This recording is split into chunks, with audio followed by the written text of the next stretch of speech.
Hello, my name is Heather, and my project is about queer teachers in Vancouver School District and the kinds of issues that they're facing and what I think could be done to help with this issue. So first of all, what I mean by queer is anyone who identifies in the LGBTQ spectrum. So basically anyone who is not heterosexual or non-gender conforming and a part of the queer community. So I think one of the most important issues is this ethical dilemma that queer teachers experience. So on one side, there's a lot of pressure to come out because it's really important for queer youth and for all youth actually to have that kind of role modeling. To see someone who's comfortable and confident in their identity is hugely impactful. And a lot of times queer youth don't have people that they feel safe to talk to about what they're going through, and knowing that there's at least one or two adults in the school that they're at that might share some experiences that they have, or at least understand a little bit better than your average adult, can have a huge impact in the safety of that school for queer students and also for students coming from queer families. Now, on the other hand, so that for a lot of reasons, queer teachers want to come out. They want to promote the importance and to normalize queer visibility in the school culture.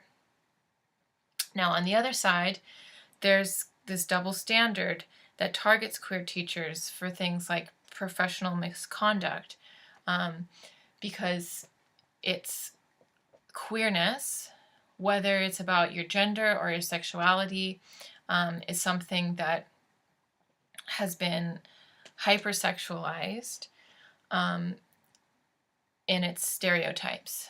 So if you talk about being gay or you talk about being lesbian, it's often associated with sexual content and therefore is inappropriate for schools, for school culture, for curriculum, and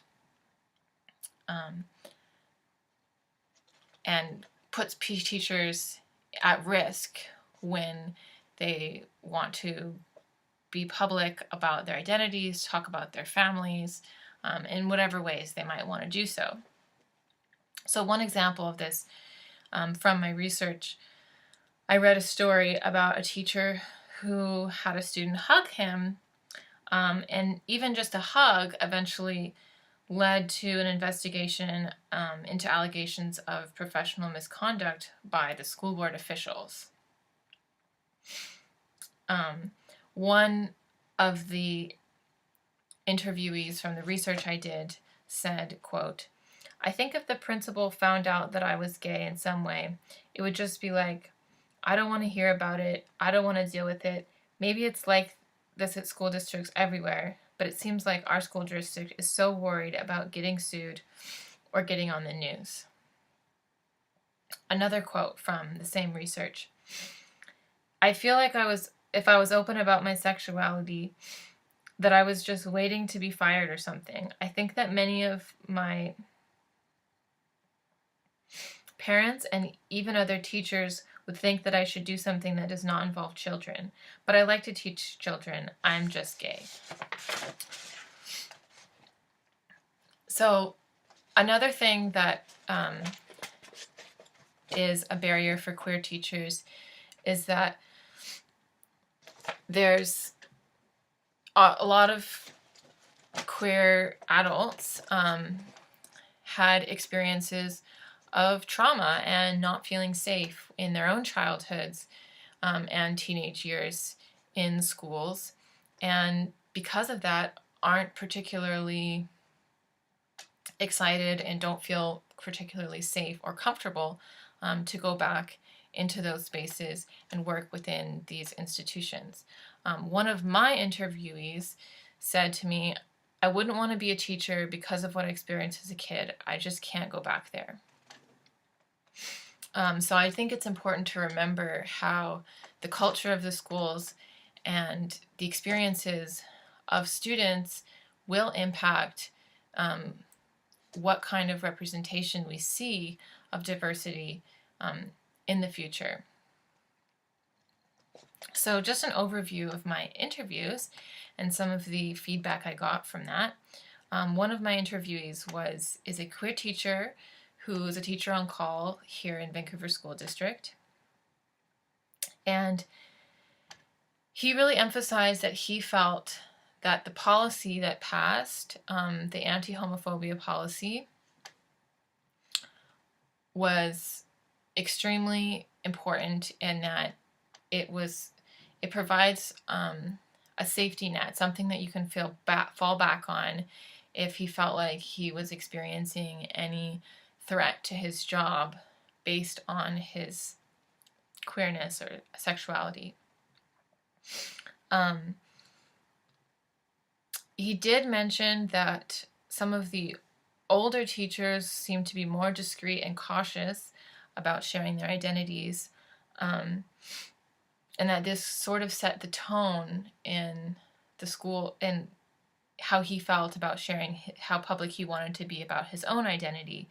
But as he became more aware of the policy, he started to feel more comfortable, and he seemed very hopeful that things are changing here in Vancouver. One thing is that he was not aware of there being an anti-homophobia diversity mentor, like a support worker for LGBTQ folks in schools. So my second interviewee is a queer parent with a kid in the school district here. And she claimed that the staff seemed to be really open-minded about learning about these issues, but that often her son knew more than they did about things like gender pronouns and how to talk to people about their gender identities. And she appreciated how open and willing to learn and supportive the staff and teachers are, but expressed that she thinks it would be more appropriate if these people were already informed about these things in a more professional way by adults.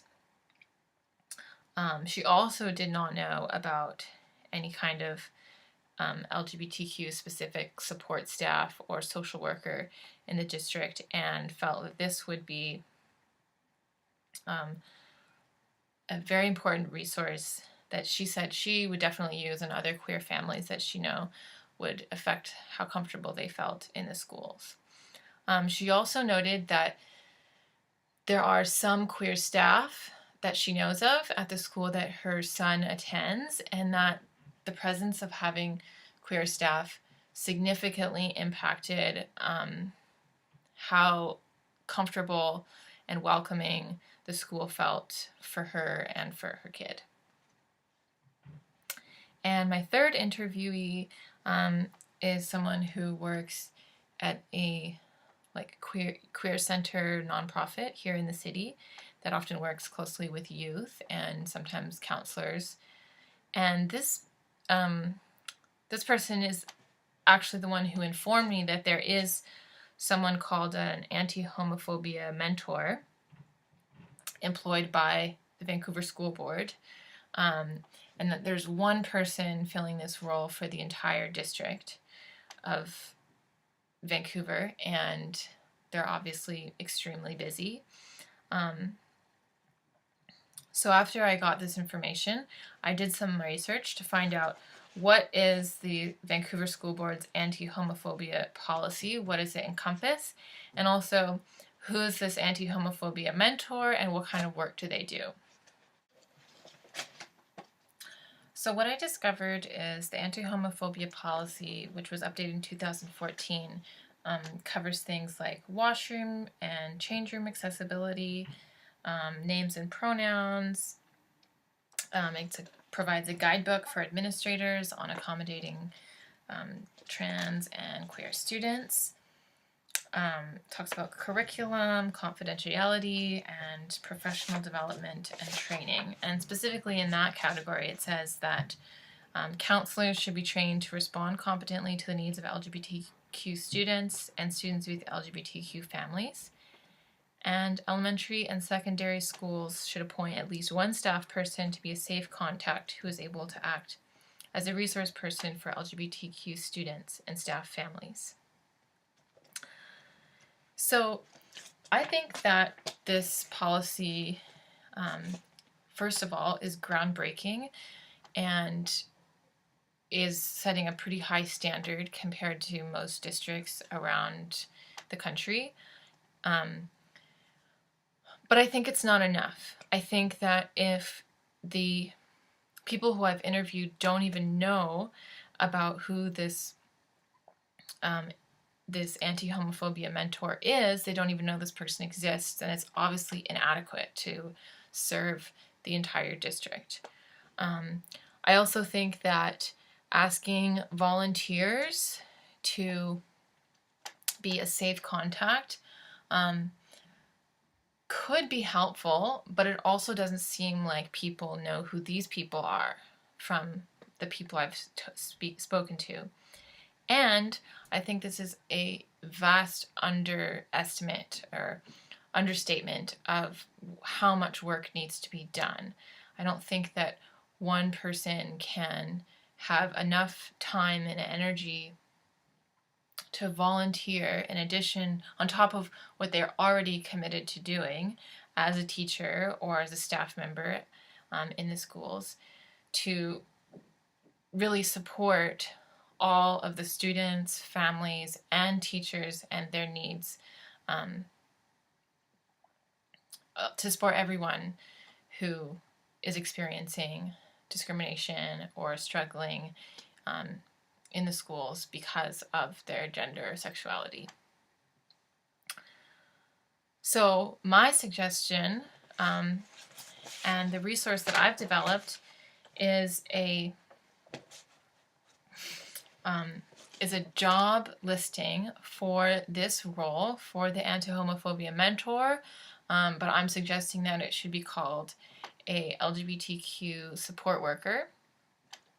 And the way I've designed it is that there would be one person to fill this role for every school in the district.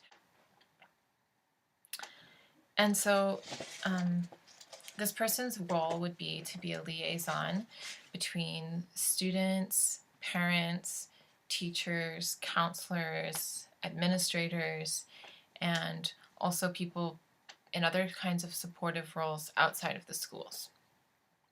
And I think this would benefit queer teachers in a lot of different ways. First of all, people might be more likely to apply for teaching jobs. They might feel more safe working in the schools, knowing that there's someone there to advocate for them, and someone that they can trust, and also just that the district is showing that they value, that they are committed to providing the kind of support that's needed for queer teachers to take on these jobs.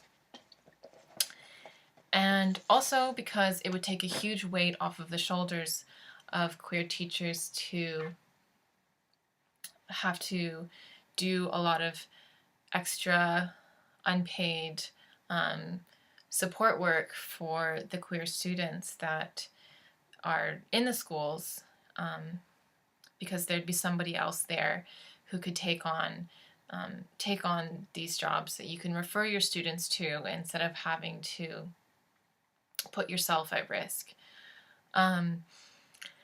And lastly, I think that it would show that the Vancouver School Board takes the LGBTQ community's struggles seriously. It would show that they take on their responsibility to provide safe and inclusive environment for all the students. And it would validate the importance of LGBTQ representation in the schools. And the fact that queer LGBTQ mentors are the most qualified for supporting the students and teachers from the LGBTQ community in the schools.